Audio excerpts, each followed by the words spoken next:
Sultonoboddan gapiramiz. Sultonobodning markazida yangi zamonaviy marojnaxona ochildi. Hozir sizlarni bu marojnaxona bilan tanishtirib chiqamiz.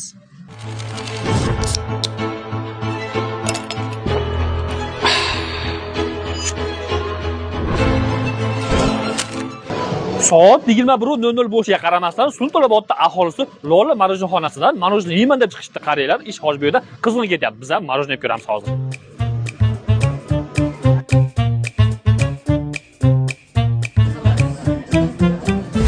Yo, men Andijondagi karamelda emasman. Sultonobodning markazidagi yangi ochilgan Lola marojnaxonasidaman. Zo'r ekan. Rostdan bu joy Sultonobodning markazidagi Lola yangi ochilgan marojnaxona. Marojnasidan qaranglar, nonlari ham ajoyib ekan. Odam yegiz keladi. Endi marojnasidan tatib ko'ramiz. Qani, bismillahirrohmanirrohim. Qarankasini yeb qo'ysan. Qani mo. Zo'r ekan.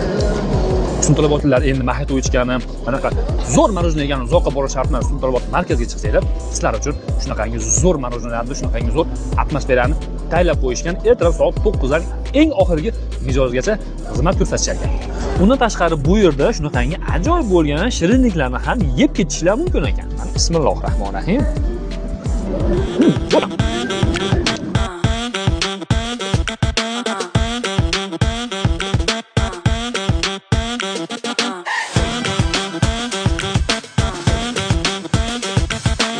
Manzilimiz Sultonobodning markazida joylashgan bozorchasining shunaqina chap qo'l tomonda joylashgan 10 ming so'mlik magazinning to'g'risida.